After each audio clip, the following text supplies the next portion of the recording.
KGF സിനിമയിലൊക്കെ പറയും പോലെ ഗ്യാങ്സ്റ്റർ എന്ന് നിങ്ങൾ കേട്ടിട്ടില്ലേ ഉള്ളൂ. ഇതാ ഞാനൊരു ഗ്യാങ്സ്റ്ററിൻ്റെ മടയിൽ ചെന്നേക്കാണ് കേട്ടോ. റോക്കി ബായ് ചില്ലറ പുള്ളിയൊന്നുമല്ല. ദാ ഈ ഇറങ്ങി വരുന്നതാണ് റോക്കി ബായ്. ഒരു വലിയ സാമ്രാജ്യത്തിൻ്റെ മുതലാളിയാണ് അദ്ദേഹം. വെറും സാധാരണക്കാരൻ. പക്ഷേ ഇന്ന് കോടിപതിയാണ്. കണ്ടില്ലേ, 1,80,00,000 രൂപയുടെ ഒക്കെ വണ്ടി വാങ്ങിച്ചിട്ട് കണ്ട് മാസ് ലെവലിൽ വന്നിറങ്ങുന്നുണ്ടോ. ഇതേപോലെ തന്നെ 1000 കണക്കിന് ആളുകൾ ഇദ്ദേഹത്തിൻ്റെ പിറകിൽ നിൽക്കാനുണ്ട്. ഇന്ന് ഇന്ത്യയിൽ മൊത്തം ഇദ്ദേഹത്തിന് ഇതേപോലെയുള്ള റോക്കി ടയേഴ്സിൻ്റെ 20ഓളം വലിയ ഗോഡൗൺസ് ഉണ്ട്. അതുപോലെ തന്നെ ഇഷ്ടം പോലെ കച്ചവടം. റോക്കി ബായ് പുതിയ ഡിഫൻഡറൊക്കെ മേടിച്ചല്ലേ? ഡിഫൻഡറൊക്കെ മേടിച്ചിട്ട് ഞെരിക്കുകയാണ്. ഒരു ഡിഫൻഡറൊക്കെ മേടിക്കുക എന്ന് പറഞ്ഞാൽ ഒരു സാധാ വീട്ടിൽ ജനിച്ച ഒരു വ്യക്തിയെ സംബന്ധിച്ചോളം എളുപ്പമല്ല. പക്ഷേ നമ്മുടെ റോക്കി ബായെ സംബന്ധിച്ചോളം അദ്ദേഹം എങ്ങനെയാണ് ഒരു ഡിഫൻഡർ അല്ലെങ്കിൽ ഈ ഒരു ലെവലിലേക്ക് ഈ റോക്കി ടയേഴ്സ് എന്ന് പറഞ്ഞാൽ ഈ റോക്കി ഗ്രൂപ്പിനെ ഇന്ത്യ മൊത്തം അറിയപ്പെടുന്ന ലെവലിലേക്ക് കൊണ്ടുവന്ന എങ്ങനെയാണെന്നുള്ളത് നമുക്ക് ചോദിച്ച് മനസ്സിലാക്കണം. ഡിഫൻഡറൊക്കെ മേടിച്ചിട്ട് ചിലവുണ്ട്. കേക്ക് കെട്ടിയതുള്ളൂ. എന്നോട് ഡിഫൻഡർ കയറിനോട് ഞാൻ വണ്ടി കയറിയിട്ടില്ല. റെഡി. കണ്ട കേക്കിന്റെ മുകളിൽ ബായുടെ ഫാമിലിയാണ് കേട്ടോ. വണ്ടിയും കുട്ടികളും വൈഫിനെയൊക്കെ കണ്ടോ. എന്തായാലും ഫാമിലിനെയൊക്കെ പരിചയപ്പെടുത്തുമ്പോൾ കുറച്ച് ആധികാരികമായിട്ട് പരിചയപ്പെടുത്തണമല്ലോ. അങ്ങനെ അതെ, നമ്മുടെ റോക്കി ബായും ഫാമിലിയാണ് കേട്ടോ ഈ ഹെലികോപ്റ്ററിൽ വന്നിറങ്ങുന്നത്. ഈ വരുന്നതാണ് റോക്കി ബായും റോക്കിബയുടെ മോളും. തൊട്ട് ചേർന്ന് നിൽക്കുന്നതാണ് അദ്ദേഹത്തിൻ്റെ പ്രിയപ്പെട്ട വൈഫ്. അപ്പോൾ അവർ വളരെ സന്തോഷമായിട്ടും അടിപൊളിയായിട്ട് ഇങ്ങനെ മുന്നോട്ട് പോയിക്കൊണ്ടിരിക്കുന്നു. ഓക്കെ, കട്ട് ചെയ്തോ.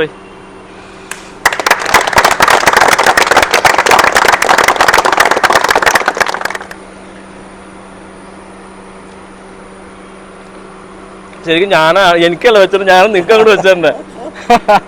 അപ്പൊ എന്തായാലും ഭയങ്കര സന്തോഷമുണ്ട് കേട്ടോ റോക്കി ബായ്. കാരണം തീർച്ചയായിട്ടും ഇത് എല്ലാവർക്കും വലിയൊരു മാതൃകയാണ്. ഇന്ന് നിലവിൽ നമ്മൾ പറയാൻ ഉദ്ദേശിക്കുന്ന കാര്യം റോക്കിയുടെ ജീവിതകഥയാണ്. തീർച്ചയായിട്ടും. അപ്പൊ എന്തായാലും നിങ്ങൾ ജീവിതകഥ ഞാൻ എന്തായാലും പറയും. ഓക്കെ, അങ്ങനെ ഞങ്ങൾ റോക്കി ബായുടെ സന്തോഷത്തിൽ ഞങ്ങൾ എല്ലാവരും ആത്മാർത്ഥമായിട്ട് പങ്കുകൊണ്ടു. കേക്കൊക്കെ കഴിച്ചു. പിന്നീട് റോക്കി ബായ് എല്ലാവരും കുശലാന്വേഷണം നടത്തി. എല്ലാവരോടും ഏറ്റവും അടുത്തൊരു സുഹൃത്തിനെ പോലെയാണ് റോക്കി ബായ് പെരുമാറുക. എല്ലാവർക്കും അതുകൊണ്ട് റോക്കി ബായോട് ഭയങ്കര സ്നേഹമാണ് കേട്ടോ.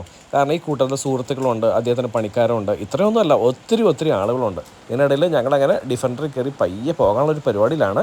ഞാനങ്ങനെ ആദ്യം കൊണ്ട് ഡിഫൻഡറിൽ കയറാൻ പോവാം. അപ്പോൾ എനിക്ക് ഡിഫൻഡറിൽ കയറാൻ ഒരു ചെറിയ കൊതി ഉണ്ടായിരുന്നു. അപ്പോൾ അങ്ങനെ ആദ്യമായിട്ട് ഞാനൊരു ആഡംബര വണ്ടിയിൽ കയറിയേക്കാണ്. റോക്കി ബായ് പറഞ്ഞോളൂ. ഒരു സാധാരണക്കാരൻ തീർച്ചയായിട്ടും പൊടുന്നുടനെ ഒരു ഗ്യാങ് ലീഡർ ആവുന്നു. ഗ്യാങ്സ്റ്റർ. നിങ്ങളെ ആളുകൾ വിശേഷിപ്പിക്കുന്നത് ഗ്യാങ്സ്റ്റർ എന്നാണ്. അതെ. ഇപ്പൊ എന്റെ കൂടെ ഉള്ള ജോലി ചെയ്യുന്ന എന്റെ സ്റ്റാഫ്, ഇവരെ ഞാൻ സ്റ്റാഫായിട്ടല്ല കൊണ്ടുനടക്കണേ. ഞാൻ കണ്ടു. ഇവരെ ഞാൻ എന്റെ സ്റ്റാഫായിട്ടല്ല, ഇവരൊക്കെ എന്റെ കൂടെയുള്ള ഇവരിൽ ഒരാളാണ് ഞാൻ.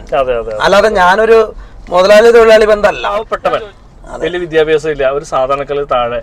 അവൻ എങ്ങനെ കോടിപതിയായി? അതാണ് ചോദ്യം.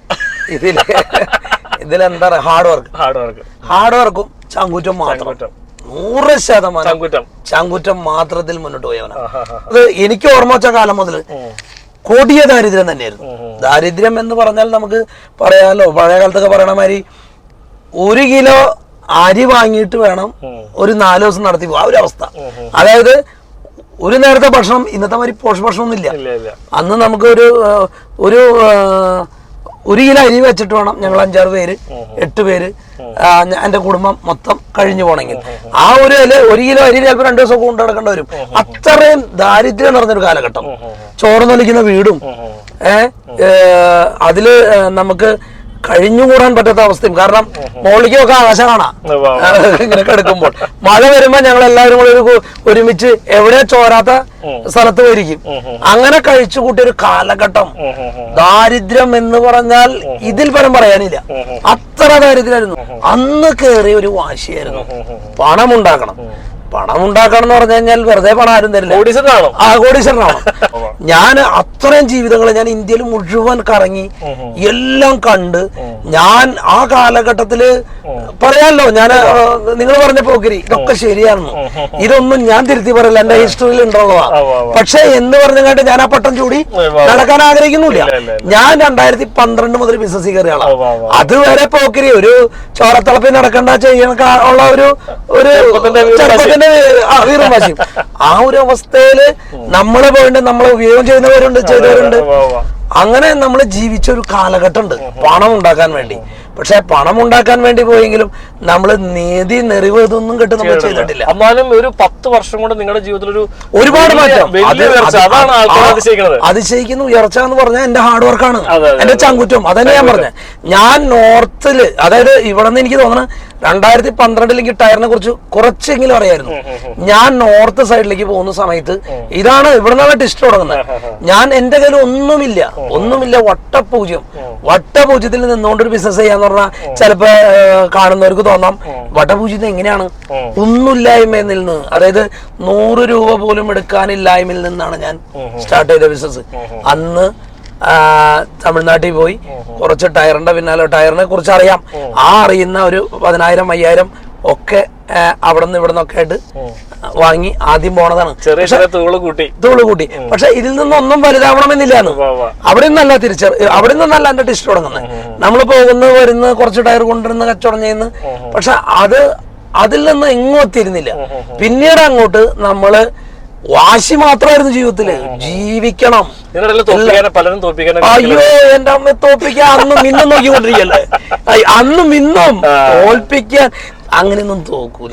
ഞാൻ തീ കുരുത്തെന്ന് പറഞ്ഞില്ലേ, നല്ല നന്മയെ തോൽപ്പിക്കാൻ പറ്റില്ല ഭായി. ഞാൻ ഇതുവരെ തിന്മയ്ക്ക് നിൽക്കാറില്ല. കാരണം എനിക്ക് അതിന്റെ ആവശ്യമില്ല. ചെറുപ്പത്തിന്റെ ഇതിൽ നമുക്ക് ഒരുപാട് പല കാര്യങ്ങളും തോന്നിയിട്ടുണ്ടാവും, കോടികൾ ഉണ്ടാക്കാൻ ഒരുപാട് കാര്യങ്ങൾ, അങ്ങനെ ചെയ്താലും ഇങ്ങനെ ചെയ്താലും. പക്ഷെ ഇതൊന്നും നിലനിൽക്കില്ല എന്ന് പഠിച്ചവനെ ഞാൻ.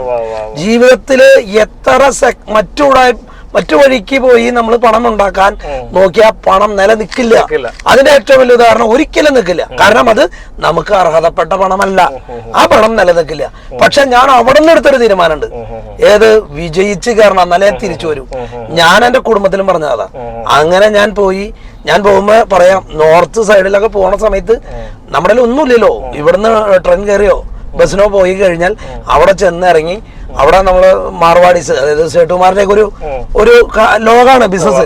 അതായത് ടയറിന്റെ ഈ യൂസ് ടയർ അല്ല, ഈ എന്റെ ഈ കമ്പനി സെക്കൻഡ് ടയറിലേക്ക് സേട്ടുമാരുടെ ഒരു ലോകാണ്. അവിടെയൊന്നും നമുക്ക് അവരുടെയൊക്കെ മീറ്റിംഗ് പ്ലേസുകളിലോ അവരിരിക്കുന്നിടത്തോ നമുക്ക് ഇരിക്കാൻ പോലും സ്ഥലം തരില്ല.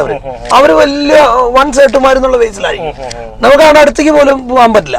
അത് അവിടെ ഇല്ല, അങ്ങോട്ട് പോണ്ട. നമുക്ക് സത്യം പറഞ്ഞ ഒരു ചായ വരെ അവർ തരില്ല. അവിടെ വന്നിട്ട് നമുക്ക് എങ്ങനെയെങ്കിലും ഒരു 50 ടയർ കിട്ടാൻ വേണ്ടിട്ട് ഇരന്നിട്ടുണ്ട്. ആ സമയത്ത് നമുക്ക് ഇവരാരും തന്നിട്ടില്ല. അങ്ങനെ നമുക്ക് കുറെ അലഞ്ഞതിന് ശേഷം ഈ ടയറുകൾ നമുക്കൊരു 50 ടയർ ആദ്യം കൊണ്ടുവരാൻ സാധിച്ചു. ആ 50 ടയറിൽ നിന്ന് ഞാൻ സ്റ്റാർട്ട് ചെയ്ത ഞാൻ ഇന്ന് മീറ്റിംഗ് പ്ലേസുകളിൽ ഞാനിരിക്കും. അന്ന് നമ്മളെ ചവിട്ടി 100%. അതിനുശേഷം ഞാൻ 50, 500, 5000 അത് വാശി മാത്രമായിരുന്നു. ഞാൻ എന്റെ കുടുംബത്തിലോട് ഞാൻ ഇതിൽ നിന്ന് കയറിയാലേ വരുള്ളൂ. അവിടെ നിന്ന് എന്റെ വാശിയായിരുന്നു എന്റെ ജീവിതം. അവിടെ നിന്ന് ഒരുപാട് പ്രതിസന്ധി, എന്നെ കൊല്ലണം എന്നൊക്കെ പറഞ്ഞ് നോർത്തിൽ നിന്ന് എത്രയോ സേട്ടുമാര് വക്കീട കടി എന്ന് പറഞ്ഞിട്ട് നിന്നിട്ടുണ്ട് കാലഘട്ടത്തില്. വക്കീട കടി ഇങ്ങനെ നെഞ്ചുരിച്ചെന്ന അത് മരിക്കുന്നു വിചാരിച്ചിട്ട് തന്നെ നടക്കണം. കാരണം അത്രയും ടൈറ്റ് പൊസിഷനിൽ നടക്കണം. അപ്പൊ അന്ന് നമ്മൾ പിന്നെ തീർച്ചയായിട്ടും ആകെ ഒരു ജീവിതമുള്ളൂ. ചത്താലും ജീവിച്ചാൽ എന്നാലും മരിക്കാനുള്ള ഇന്നത്തെ കാലഘട്ടം 40-50 തൊട്ടുള്ളേ. എന്തിനാ നമുക്ക് ഭയക്കണം, ആരെ ഭയക്കണം, ഒന്നുമില്ലാത്തവരൊന്നും ഭയക്കല്ല. അവിടെ ചെന്ന് വീറും വാശോടും തന്നെ പരുതി 50 ടയർ എടുത്ത് കഴിഞ്ഞപ്പോ സേട്ടുമാര് വിചാരിച്ചു ഇതെങ്ങും എത്താൻ പോകണല്ലേ, അത് കഴിഞ്ഞു. പക്ഷെ 50 ടയറിൽ നിന്ന് വാശിയായിരുന്നു. 100, 150 അങ്ങനെയാണ് പോയി. അതിൽ നിന്ന് തുടങ്ങിയ പ്രചോദനം ഞാൻ ഇന്ന് ട്രെൻഡറുകൾ പിടിക്കുന്നു. എല്ലാവരും പറയും പൈസ ഒന്നുമല്ലാന്ന്. പക്ഷെ പൈസയാണെല്ലാം. ജീവിതത്തിൽ ഇത് 2 സ്റ്റേജും കടന്നവനെ ഞാൻ. ഇപ്പൊ നമ്മുടെ ചാലക്കുടിക്കാരൻ ചങ്ങാതി മണിച്ചേട്ടനൊക്കെ ഭയങ്കര ആളിനെ വിമർശിക്കേണ്ട കാര്യമില്ലാന്ന്. വിമർശിക്കുന്നവരുണ്ടാവാം. പക്ഷെ അദ്ദേഹത്തെ അറിയുന്ന ആൾക്കാർ അദ്ദേഹം കഷ്ടപ്പെട്ടു വന്നതാ, കഷ്ടപ്പെടുന്ന വ്യക്തിത്വം. അങ്ങനെയുള്ള എത്രയോ പേര് ഈ ലോകത്ത്, എല്ലാവരും. ഞാൻ മണിച്ചേട്ടൻ പറയുന്നല്ല, മണിച്ചേട്ടനോട് ഈ ലോകത്ത് ഞങ്ങള് ചാലക്കുടി എല്ലാവർക്കും മണിച്ചേട്ടനോട് വളരെ പിന്നെ എല്ലാവരുമായിട്ടും നമ്മള് ചാലക്കുടി എന്ന് പറഞ്ഞു കഴിഞ്ഞാൽ മണിച്ചേട്ടൻ ഇല്ലാതാക്കാൻ ശ്രമിച്ച ഒരുപാട് കഥകളുണ്ട്, ഇഷ്ടം പോലെ ഉണ്ട്. അതൊക്കെ നമ്മള് ഇന്ത്യക്ക് പുറത്തുനിന്ന് തന്നെ ഇപ്പോഴും ഉണ്ട്. ടൈറ്റ് സെക്യൂരിറ്റി വേണം പുറത്തു പോകണമെങ്കിൽ. വെല്ലുവിളിക്കുന്ന പലരും ഉണ്ട് തീർച്ചയായിട്ടും, പല രീതിയിൽ. ബിസിനസ്സിൽ വെല്ലുവിളിക്കുന്നവരുണ്ട്, ഒതുക്കി കളയെന്ന് പറയുന്നവരുണ്ട്. പിന്നെ അങ്ങനെയൊക്കെ നിൽക്കുന്നവരോട് എന്താ വായിക്ക് പറയാനുള്ളത്? ഇതൊന്നും നടക്കൂല. അതിനെന്താ അറിയോ, ഇവരൊക്കെ ഒന്നിലേക്ക് എന്നെ പഠിക്കണം, ഒരു ഭയമില്ല. ഭയപ്പെടുന്ന നോക്കിയോ ഭയക്കൂല. അങ്ങനെയൊന്നും ഭയന്ന് പോണവനല്ല. പിന്നെ ഈ പറഞ്ഞ മുട്ടാൻ പോന്നെ നോക്കി കണ്ട് മുട്ടിക്കോളാം. ഞാൻ അങ്ങനെയല്ല, അങ്ങനെ അത് പറയാൻ പറ്റില്ല. കാരണം നമ്മളതൊന്നും നമ്മളാരുമല്ല, ഞാൻ ആരും ദ്രോഹിക്കാൻ പോവാറില്ല, എന്നെ ദ്രോഹിക്കാൻ ആരും വരരുത്. നിങ്ങളെ കാച്ചിക്കളയും അല്ലെങ്കിൽ വെടിവെച്ച് പോയിച്ചോളും എന്നൊക്കെ പറഞ്ഞു ഒത്തിരി പേരൊക്കെ നിരന്നിട്ടുണ്ടാവും. പിന്നെ അങ്ങനെ നിരന്നവരുടെ മുമ്പിൽ എങ്ങനെ നിങ്ങള് ഈ നെഞ്ചും പിരിച്ചു നിന്നു? അതിനൊന്നും ഉത്തരവില്ല, ഒന്നും പറയാം. അതൊന്നും പറയണവരും പറയാ. അതെ അതെ, ഇതൊന്നും നടക്കണ കാര്യമല്ല. അപ്പൊ ബൈ, ഹാപ്പി അല്ലേ? ഹാപ്പിയാണ്, അടിപൊളി. അപ്പോൾ അങ്ങനെ റോക്കി ബായുടെ ഒരു നല്ല റൈഡ് കഴിഞ്ഞിട്ട് വന്നിരിക്കുകയാണ് കേട്ടോ. അപ്പോൾ നിലവിൽ റോക്കി ബായുടെ കഥകളൊക്കെ നിങ്ങൾക്ക് ഭയങ്കര മോട്ടിവേറ്റഡ് ആയെന്ന് എനിക്ക് വിചാരിക്കുകയാണ്. അപ്പോൾ റോക്കി ടയേഴ്സിൻ്റെ ഓണറാണ് ഇരിക്കുന്നത്, റോക്കി ബൈജു. റോക്കി ബൈ ഇതാണ്. അപ്പോൾ ഇത്രയും ആളുകളൊന്നും അല്ലാതെ ഇവിടെ ഉള്ളൂ. കാരണം പറഞ്ഞാൽ അദ്ദേഹത്തിന് ചുരുക്കം ചില ആളുകളിൽ നിന്ന് ഞങ്ങൾ ഒതുക്കിയതാണ് പരിപാടീസൊക്കെ. അപ്പോൾ ഒരുപാട് ആളുകളായാലും ആളും കൂടി പാമ്പൊന്നും ചാവില്ല. അപ്പം നിലവിൽ ഇദ്ദേഹം ഈ വളർത്തിക്കൊണ്ടുവന്ന സ്ഥാപനത്തിൽ ഇഷ്ടംപോലെ ആളുകളുണ്ട്. അപ്പോൾ ഇവർക്കെല്ലാം അത്താണിയാണ്, സ്നേഹനാഥനാണ്, സുഹൃത്താണ്. അങ്ങനെ ഒരുപാട് സവിശേഷതകളും പേരുകളും ഇദ്ദേഹത്തിനുണ്ട്. അപ്പോൾ അതുകൊണ്ട് നിങ്ങളെല്ലാവരും സ്വപ്നത്തെ നെഞ്ചിലേറ്റുക. നിങ്ങളുടെ സ്വപ്നം സത്യമാണെങ്കിൽ അതിൻ്റെ പ്രതിബന്ധങ്ങളും പ്രയാസങ്ങളും ഒക്കെ തട്ടിമാറ്റിക്കൊണ്ട് നമുക്ക് മുമ്പോട്ട് പോകാൻ പറ്റുമെന്നുള്ളതാണ് റോക്കി ബായുടെ ജീവിതം നമ്മളെ പഠിപ്പിക്കുന്ന ഒരു കാര്യം. തൻ്റെ ഇടത്തോടുകൂടി മുന്നോട്ട് പോവുക, നിങ്ങളുടെ മനസ്സിലെ നന്മ കളയാതിരിക്കുക, ചോർന്ന് പോകാതിരിക്കുക. ദൈവം നമ്മളോട് കൂടെ ഉറപ്പായിട്ടുണ്ടാവും. അപ്പോൾ പ്രിയപ്പെട്ടവരെ, ഇനിയൊരു എപ്പിസോഡ് കാണുമ്പോഴേക്കും